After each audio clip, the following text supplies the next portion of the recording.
Okay, दोन टाइपचे sex chromosome तुम्हाला सांगितले, एक्स क्रोमोझोम आणि वाय क्रोमोझोम. सो फिमेल मध्ये जर आपण बघितलं तर दोन सेक्स क्रोमोझोम असतात, एक्स एक्स आणि मेल मध्ये एक्स वाय. सो एक्स आणि वाय या सेक्स क्रोमोझोम बद्दल आपण बघत होतो. So x chromosome and second is Y chromosome. Both these chromosomes are called as sex chromosome and they are also known as allosome.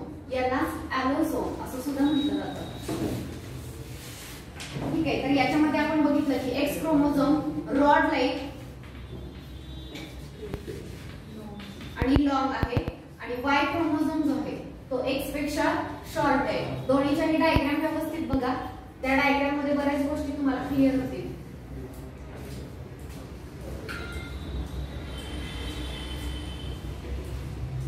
ठीक आहे, so असे दोन क्रोमोझोम दाखवलेले, एक जो आहे तो एक्स आणि दुसरा Y. X chromosome rod like आणि लॉंग आहे आणि वाय क्रोमोझोम जो आहे तो शॉर्ट आहे. अजून एक तुम्हाला डिफरन्स सांगितला, एक्स क्रोमोझोम सेंट्रोमियरच्या पोझिशन वरून तुम्ही सांगू शकता हा कसा आहे, according to position of centromere. किती टाइप आहेत क्रोमोझोमचे? Okay, metacentric, sub metacentric, acrocentric आणि टेलोसेंट्रिक. हा कसा आहे? मेटासेंट्रिक. सेंट्रोमियर सेंट्रल पोझिशनला लोकेट झालेला आहे, सो इट इज मेटासेंट्रिक. आणि सेकंड जो दिलेला आहे हा एंडच्या जवळ आहे centromere, so it is acrocentric. Okay, so असे दोन टाइपचे.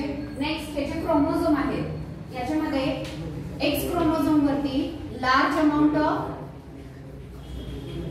यू क्रोमॅटिन आहे आणि इकडे small amount of euchromatin, small amount of you chromatin. सगळ्यात महत्वाचं यू क्रोमॅटिन आणि अजून एक वर्ड येतो हेटेरोक्रोमॅटिन. सो हेटेरोक्रोमॅटिन आणि यू क्रोमॅटिन म्हणजे काय हे माहिती पाहिजे.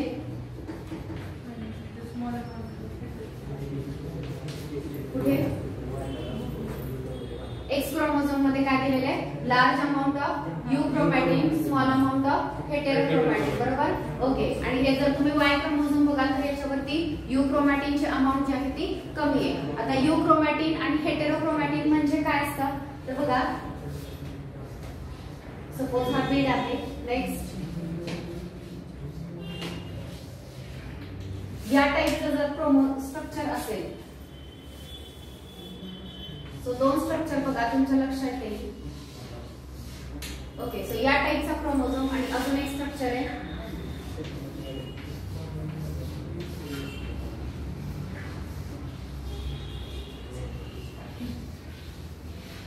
ठीक आहे, या दोन्ही स्ट्रक्चर मध्ये तुम्हाला काय डिफरन्स दिसतोय, याच्यामधला डीएनए जो आहे तो थोडासा अनवाइंड झालेला आहे आणि याच्यामधला डीएनए जो आहे तो टाइटली वाइंड झालेला आहे. सो ज्याच्यामधला डीएनए अनवाइंड झालेला आहे हा आहे यू क्रोमॅटिन. ठीक आहे, आणि जिथे डीएनए टाइटली वाइंड झालेला आहे याला म्हटलं जातं हेटेरोक्रोमॅटिन. अजून काय डिफरन्स सांगू शकतो, मी सांगितल्याप्रमाणे ज्या ठिकाणी डीएनए अनवाइंड असतो त्या ठिकाणी काय काम चालू असतं, protein synthesis. In short you chromatin हा जो रिजन आहे ज्यार्थी तो अनवाइंड झालेला आहे त्यार्थी तो ऍक्टिव्ह आहे, प्रोटीन सिंथेसिसचं काम त्या ठिकाणी सुरू आहे आणि या रिजन मध्ये जास्तीत जास्त जीन प्रेझेंट असतात. आता जीनची डेफिनेशन माहिती सगळ्यांना. जीन म्हणजे काय, डीएनएचा असा सेगमेंट जो प्रोटीन साठी कोड करतोय, जो फंक्शनल आहे, त्या सेगमेंटला आपण काय म्हणतो, जीन. तर यू क्रोमॅटिन ऍक्टिव्ह आहे, प्रोटीन सिंथेसिसचं काम सुरू आहे, सो त्याचा अर्थ तिथे जास्तीत जास्त जीन आहेत. आणि हेटेरोक्रोमॅटिन जो आहे तो तितका ऍक्टिव्ह नाहीये, वाइंड झालेला आहे, इथं जीन जे आहेत ते जास्त नसतात. दोन्हीचा फरक कळला तुम्हाला. यू क्रोमॅटिन जो आहे त्या ठिकाणी जीन जास्त आहे, तो कसा आहे, ऍक्टिव्ह आहे. ओके, आणि हेटेरोक्रोमॅटिन कसा असतो, इनऍक्टिव्ह, इथे जीन जास्त नसतात. आता बघा, एक्स क्रोमोझोम वरती जास्त काय आहे, यू क्रोमॅटिन, म्हणजेच एक्स क्रोमोझोम वरती जीन जास्त आहे आणि वाय क्रोमोझोम वरती यू क्रोमॅटिन कमी आहे, म्हणजे वाय क्रोमोझोम वरती जीन कमी आहे. आलं लक्षात सगळ्यांच्या. सो डिफरन्सच्या फॉर्म मध्ये एक्स आणि वाय क्रोमोझोम तुम्हाला लक्षात ठेवायचं आहे. नेक्स्ट अजून एक आहे, हे दोन्ही क्रोमोझोम जे यांच्यावरती होमोलोगस आणि नॉन होमोलोगस रिजन आहे, बरोबर. X and Y chromosome have homologous and non homologous region. Homologous region कशाला म्हणायचं, तर होमोलोगस रिजन त्या रिजन मध्ये जीन जे आहेत ते कसे असतात सिमिलर जीन्स आर सिमिलर त्या ठिकाणी जीन्स सिमिलर असतात आणि जो नॉन होमोलॉगस रिजन आहे तिथले जीन्स सिमिलर नसतात non homologous region genes are not similar दोन्हीमध्ये दोन्ही रिजन आहेत म्हणजे बघा जर हा एक्स क्रोमोझोम असेल आणि जर हा वाय क्रोमोझोम असेल तर खालचे इक्वल लेंथचे जे दोन आर्म दिसतात खालचे दोन आर्म कसे इक्वल लेंथचे आणि वरचा आर्म एक्स क्रोमोझोमचा मोठा आहे आणि याचा कसा आहे छोटा आहे सो जे दोन आर्म इक्वल लेंथचे तो रिजन काय आहे होमोलॉगस रिजन विसरू नका आणि अजिबात कन्फ्युजन करू नका याच्यावरती पुढे लिंकेज डिपेंड आहे सो ज्याला हे समजणार आहे त्याला पुढचं कंटेंट समजणार आहे सो एक्स आणि वाय क्रोमोझोम वरती कुठले दोन रिजन आहेत होमोलॉगस आणि नॉन होमोलॉगस हा जो खालचा रिजन आहे हा कसला रिजन आहे होमोलॉगस रिजन आहे कारण या दोन्ही रिजन वरचे जीन कसे आहेत सिमिलर आहेत आणि हा जो वरचा रिजन आहे तो कसा आहे नॉन होमोलॉगस रिजन जो आहे तिथले जीन कसे आहेत वेगवेगळे डिफरंट जीन आहेत अजून एक पॉइंट तुम्हाला लक्षात ठेवायचा आहे crossing over occur in homologous region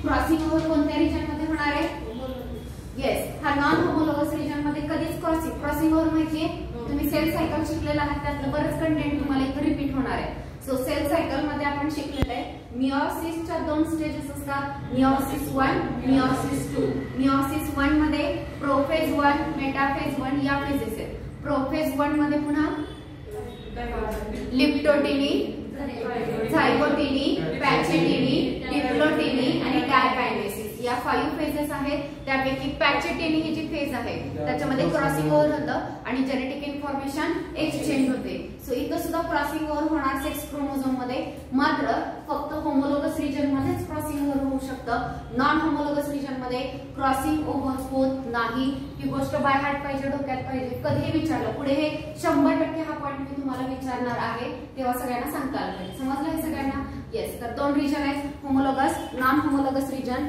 homologous region म्हणजे ज्या ठिकाणी जीन्स सिमिलर आहेत आणि नॉन होमोलॉगस रिजन म्हणजे जिथे जीन्स वेगवेगळे आहेत क्रॉसिंग ओव्हर कोणत्या रिजन मध्ये होतं होमोलॉगस रिजन मध्ये नॉन होमोलॉगस रिजन मध्ये क्रॉसिंग ओव्हर होत नाही अजून एक गोष्ट आहे non homologous region of X chromosome contain more gene and non homologous region of Y chromosome पण इथे लिहूया नॉन होमोलॉगस रिजन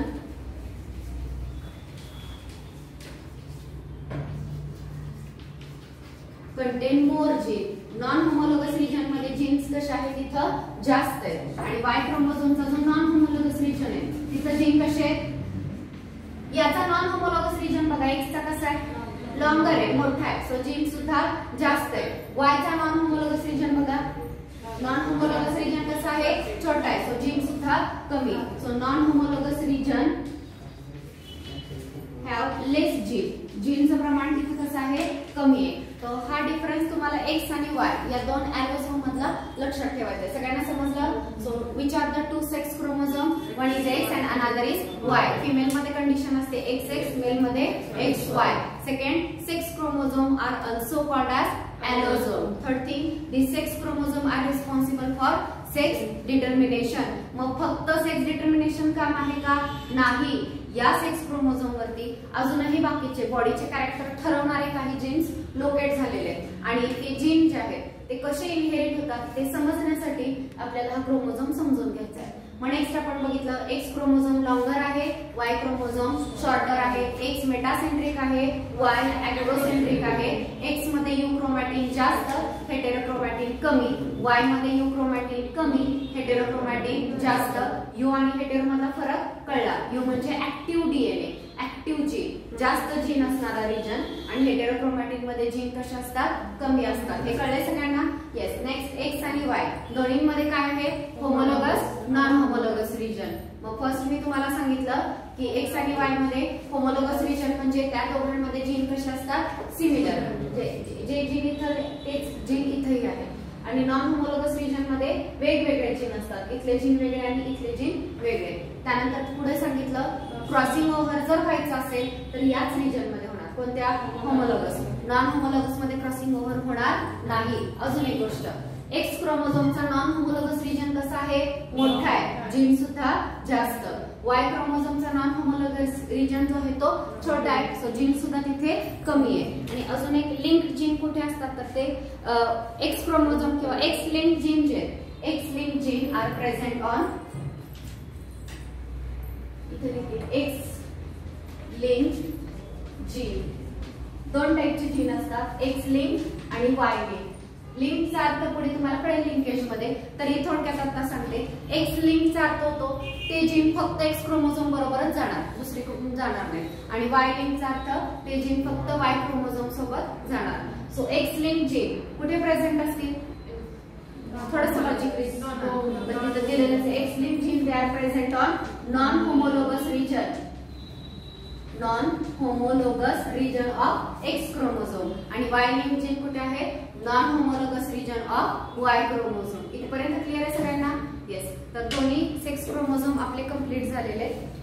स्ट्रक्चर फक्त बुक मध्ये बघा. ओके, लिंकेज काय मध्ये बघा. There are several genes present on same chromosome. Several genes present on same chromosome.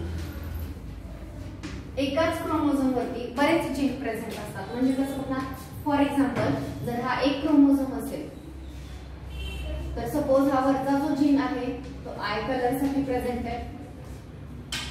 Next हा जो रिजन आहे, सपोज हिमोग्लोबिनचे जीन त्याच्यावरती प्रेझेंट आहे. नेक्स्ट हा खालचा जो जीन आहे हा सपोज हाईट साठी रिस्पॉन्सिबल आहे. लक्षात आलं? मी तुम्हाला समजावून म्हणून सांगते. एकाच क्रोमोझोम कशाचा बनलेला आहे, डीएनए बाइंडून बनलेला आहे. आणि तो जो डीएनए एकाच क्रोमोझोम वरचा, तर त्या एकाच क्रोमोझोम वरती वेगवेगळे जीन असणार आहेत. सो एकाच क्रोमोझोम वरती आय कलर, हिमोग्लोबिन आणि हाईट वेगवेगळ्या कॅरेक्टरचे 3 जीन मी तुम्हाला दाखवले. लक्षात आलं सगळ्यांच्या? सो एका क्रोमोझोम वरती वेगवेगळ्या कॅरेक्टरचे जीन लोकेट झालेले असतात.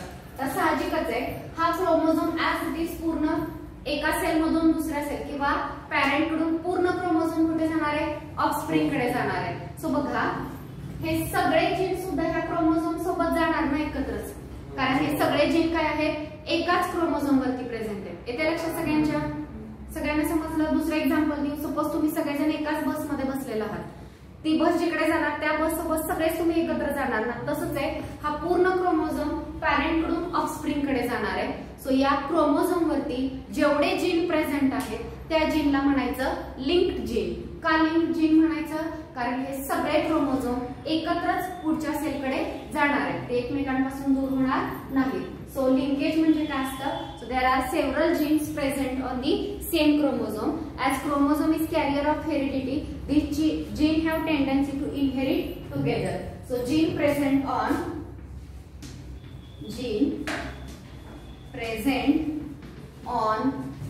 same chromosome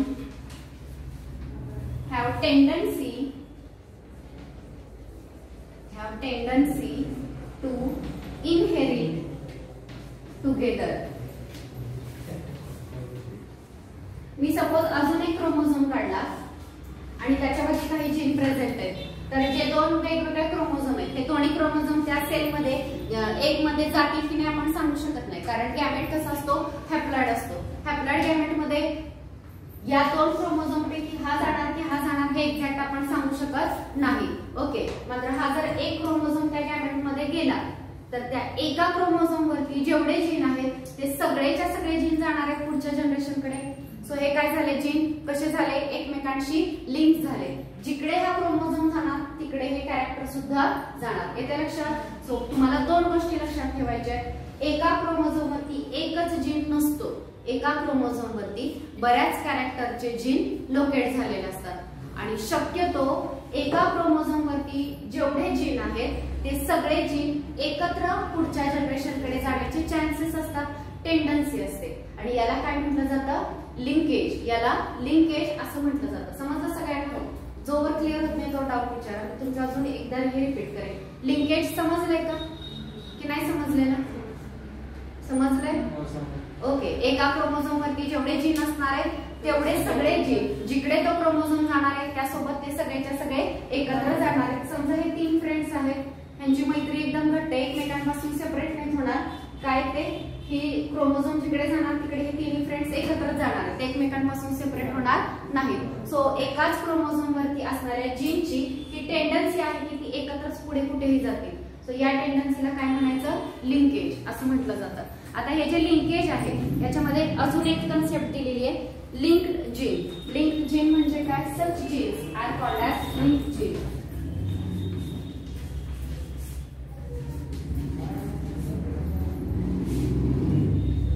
Gene which have tendency to inherit together. Okay, ज्या जीन्स कडे अशी एकत्र इनहेरिट होण्याची टेंडन्सी असते त्या जीनला काय म्हणायचं, लिंक्ड जीन. फॉर एक्झाम्पल इथे कोणते 3 जीन दिसत आहेत, आय कलर, हाईट आणि हिमोग्लोबिन साठीचे. हे 3 जीन कसे झाले, लिंक्ड जीन झाले, कारण त्यांची एकत्र जाण्याची टेंडन्सी आहे. सो यांना काय म्हणणार आपण, लिंक्ड जीन असं म्हणणार. सो हे जे लिंकेज आहे हे प्लांट्स आणि एनिमल्स दोन्हीमध्ये स्टडी केलेले आहे. सो हे जे लिंकेज आहे first discovered in plant by Bateson and Punnett यांनी सगळ्यात पहिल्यांदा प्लांट मध्ये डिस्कवर केलेले आहे आणि एनिमल मध्ये TH मॉर्गन यांनी स्टडी केलेले आहे. सो प्लांट मध्ये सगळ्यात फर्स्ट डिस्कवर झालं आणि हे आणि पनेट या 2 सायंटिस्टनी हे प्लांट मध्ये डिस्कवर केलं आणि एनिमल मध्ये TH मॉर्गन या सायंटिस्टनी हे लिंकेज आहे स्टडी केलेले. सगळ्यांना लिंक जीन आणि लिंकेज कळलं का, लिंकेज ही टेंडन्सी आहे एकत्र इनहेरिट होण्याची, त्या टेंडन्सीला लिंकेज म्हणायचं. आणि लिंक जीन, जे जीन कायम एकत्रच इनहेरिट होतात त्या जीनला काय म्हणायचं, लिंक जीन. इथं किती लिंक जीन दाखवले मी तुम्हाला, 3. हे तिन्ही जीन लिंक्ड आहेत कारण ते एकत्रच कुठेही जातात. समजलं, yes. So this is about the linkage. त्यानंतर आता नेक्स्ट लिंकेज 2 टाइपचं आहे, कंप्लीट लिंकेज आणि इनकम्प्लीट लिंकेज.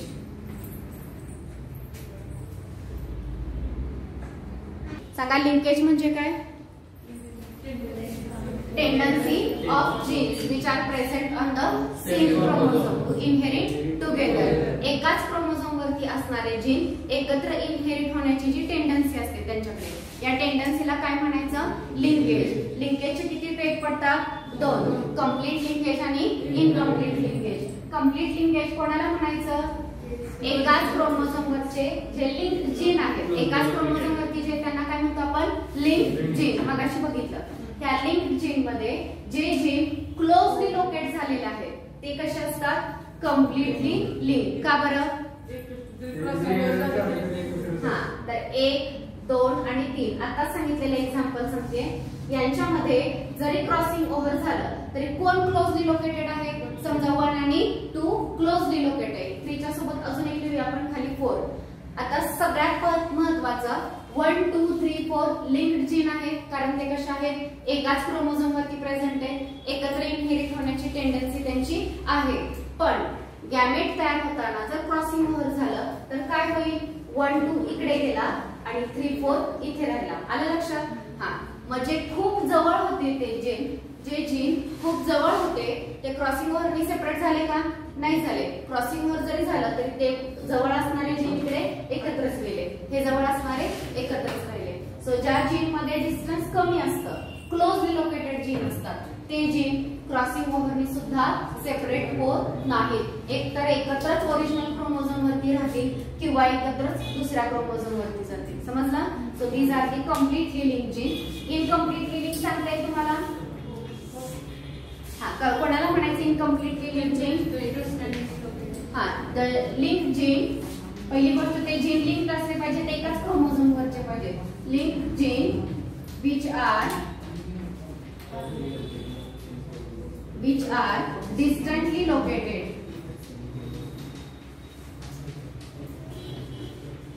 जे जीन डिस्टंटली लोकेट झालेले किंवा एकाच क्रोमोझोम वरच्या ज्या जीन मध्ये जास्त डिस्टन्स आहे तिथे काय चान्सेस वाटतात, jeans which are distantly located have chances of separation by crossing over. such genes are called as incompletely linked gene. So पहिला लिंकेज समजून घ्या आणि लिंकेज नंतर त्याचे मेन दोन टाइप आहेत, कंप्लीट लिंकेज आणि इनकम्प्लीट लिंकेज. इथपर्यंत समजलं? लिंकेज कळले, कंप्लीट इनकम्प्लीट समजलं. पुढे क्रॉसिंग ओव्हर मध्ये तुम्हाला विचारलं जाईल हे दोन क्रोमोझोम एकत्र जात आहेत त्याचा अर्थ हे जीन कसे आहेत, हे दोन क्रोमोझोम सेपरेट झाले त्याचा अर्थ, म्हणजे अशा टाइपचे क्वेश्चन विचारले जातील ज्यातून तुम्हाला सांगायचं की कंप्लीट लिंकेज आहे की incomplete linkage. So I hope हे समजलं असेल. त्यानंतरचा नेक्स्ट पॉइंट आहे linked group, linkage group.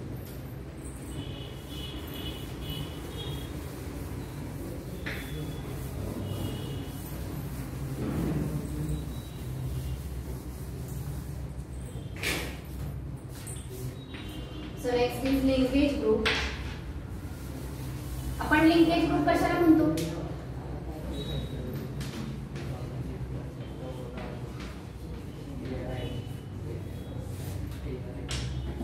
Linkage group कशाला म्हणायचं? All link genes in a particular chromosome. एकाच पर्टिक्युलर क्रोमोझोम वरती असणारे जे लिंक जीन आहेत त्यांचा जो ग्रुप आहे त्या ग्रुपला काय म्हणायचं? Okay, all jeans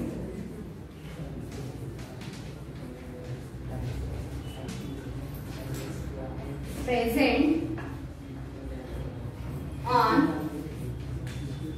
particular chromosome form linkage group.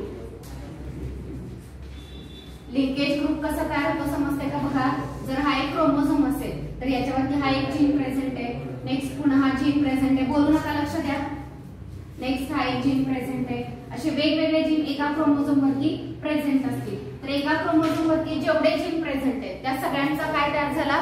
एक लिंकेज ग्रुप. येते लक्षात? सो एका क्रोमोझोम वरती ऑल द लिंक जीन. पहिली गोष्ट, एका क्रोमोझोम वरती जेवढे जीन आहेत त्यांना म्हणायचं लिंक्ड जीन. ते एकमेकांशी लिंक आहेत. शक्यतो ही टेंडन्सी आहे की ते एकत्रच जातील. पण जर क्रॉसिंग ओव्हर झालं तर कोण सेपरेट होतील? जर क्रॉसिंग ओव्हर झालं एका क्रोमोझोम वरचे तर कोण सेपरेट होतील? डिस्टन्सली लोकेटेड. ज्यांच्यामध्ये अंतर जास्त आहे ते काय होतील? सेपरेट होतील. आणि जे खूप क्लोज लोकेट आहेत ते काय होणार नाही? सेपरेट होणार नाहीत. ओके, आता मी तुम्हाला लिंकेज ग्रुप सांगते. लिंक जीन जे एका पर्टिक्युलर क्रोमोझोम वरती आहेत ते काय करतात? एक लिंकेज ग्रुप तयार करतात. मग एखाद्या स्पेसिस मध्ये किती लिंकेज ग्रुप आहेत कसं सांगायचं? आपल्याकडे क्रोमोझोम किती आहे? 46. आपण सांगता 23 पेअर सुद्धा सांगतो. सो पेअर मध्ये क्रोमोझोम प्रेझेंट आहे आणि या पेअरला काय म्हणतो आपण? Homologous chromosome. होमोलोगस क्रोमोझोम म्हणजे काय? ज्यांचे जीन सिमिलर आहेत, ज्यांचा साईज, शेप, सेंट्रोमियर सगळा सेम आहे त्याला काय म्हणतो आपण? सेंट्रोमियरची पोझिशन सुद्धा सेम असते त्यांची, त्यांना आपण होमोलोगस क्रोमोझोम असं म्हणतो. आता बघा, या क्रोमोझोम वरती जे जीन आहेत तेच ह्या क्रोमोझोम वरती आहे, बरोबर?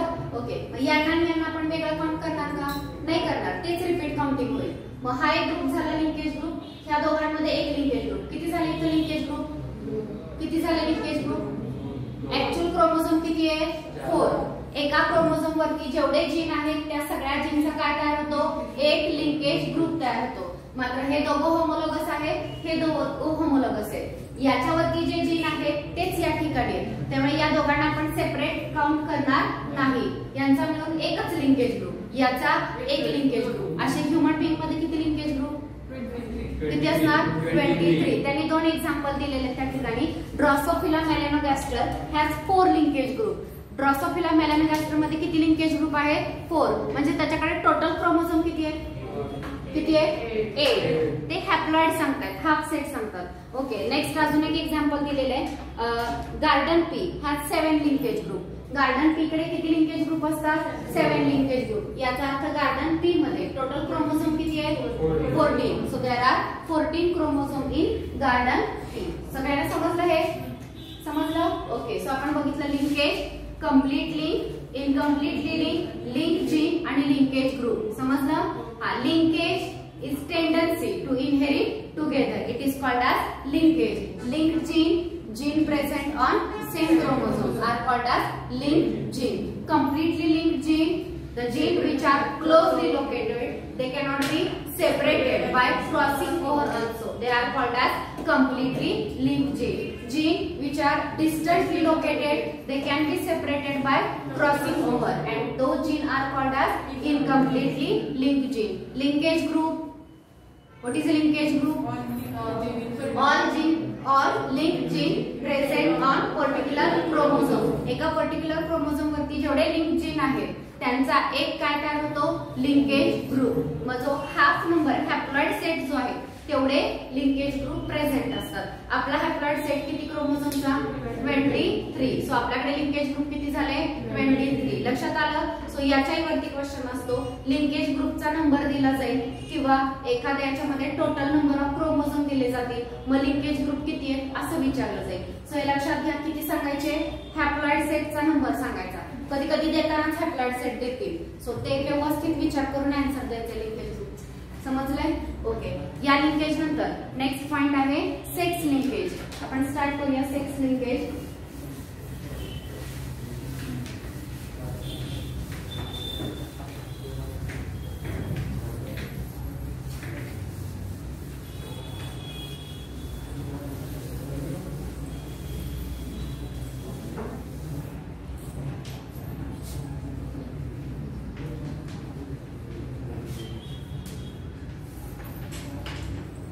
सेक्स लिंकेज काय बघा.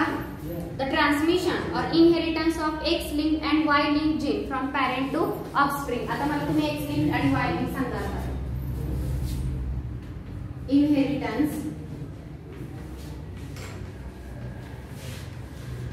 Of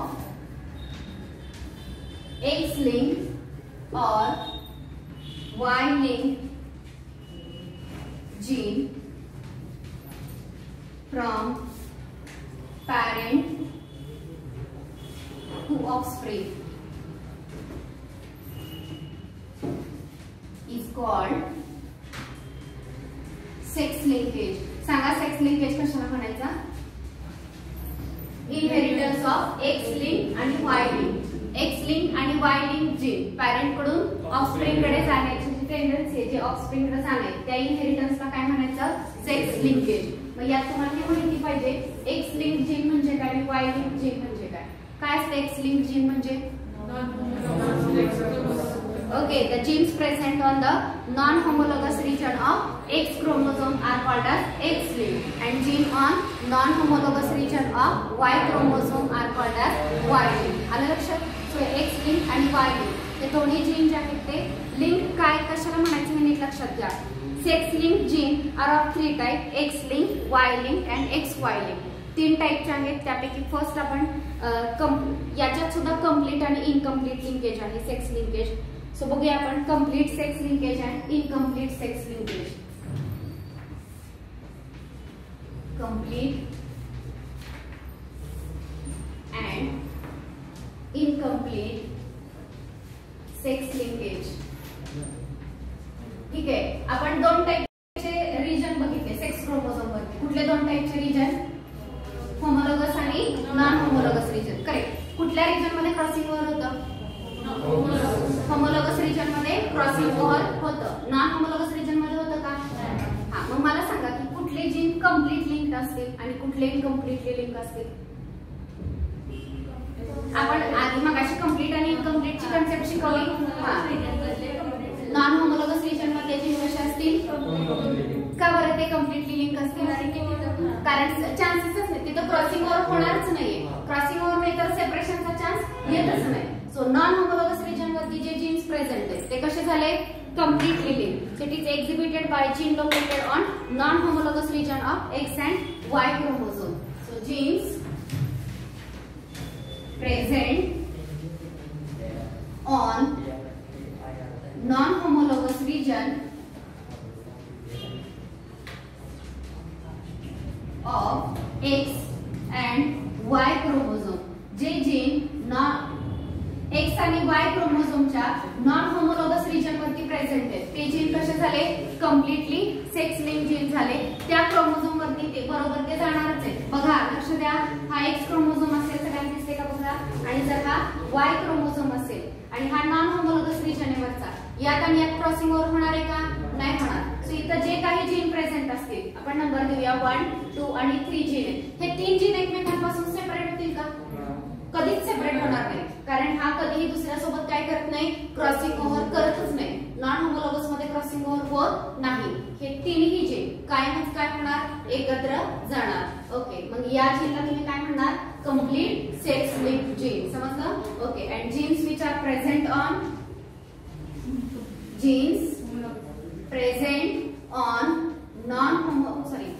homologous region of X and Y chromosome. जे जीन होमोलॉगस रिजन वरती प्रेझेंट आहे, कोणाच्या, X आणि Y क्रोमोझोमच्या होमोलॉगस रिजन वरती जे प्रेझेंट आहे ते कसे झाले, इनकम्प्लीटली लिंक. का बरं इनकम्प्लीटली लिंक? कारण इथं काय होऊ शकतं, क्रॉसिंग ओव्हर होऊ शकतं. समजा इथं 4, 5, 6 म्हटलं, हे 4, 5, 6 कायम एकत्र जातील याची खात्री आहे का, नाही. क्रॉसिंग ओव्हर झालं तर हे जीन जे ते काय होऊ शकतात, सेपरेट होऊ शकतात. सो यांना काय म्हणायचं, इनकम्प्लीटली लिंक. उलट सोपं आहे सेक्स क्रोमोझोम मध्ये, बरोबर का. सो जेव्हा तुम्ही बाकी बॉडीचा क्रोमोझोम घेता, सोमॅटिक क्रोमोझोम घेता, त्या कंडिशन मध्ये जे जीन खूप जवळ लोकेटेड ते म्हणायचे कम्प्लीटली लिंक, आणि जे जीन अवे आहेत ते कसे झाले, इनकम्प्लीटली लिंक. आणि सेक्स क्रोमोझोम मध्ये जे जीन होमोलॉगस रिजन वरती आहेत ते इनकम्प्लीटली लिंक, आणि नॉन होमोलॉगस रिजन वरती आहेत ते कम्प्लीटली लिंक जीन. लिंक जीनची कन्सेप्ट क्लिअर झाली? ओके. सो याच्यामध्ये एक्झाम्पल्स दिलेले आहेत, फक्त एकदा एक्झाम्पल बघा. Completely sex link gene, example of X link trait. X chromosome वरती असणार आहे कम्प्लीटली सेक्स लिंक जीन कोणते आहेत बघा, haemophilia, red green colour blindness. Colour blindness वेगवेगळ्या टाइपचे, रेड ग्रीन कलर ब्लाइंडनेस आहे, हिमोफिलिया आहे. हिमोफिलिया म्हणजे नाही, हिमोफिलिया ब्लड क्लॉटिंगशी रिलेटेड डिसीज आहे. Myopia, near sightedness. तो हे जे आहेत हे एक्स लिंक आहेत, आणि वाय लिंक कोणते सांगितलेले, हायपर ट्रायकोसिस. तुम्हाला त्या डिसीज बघताना समजेल की नक्की त्या डिसीज मध्ये काय ते इयर वरती हेअर्स ग्रो होणं वगैरे ते.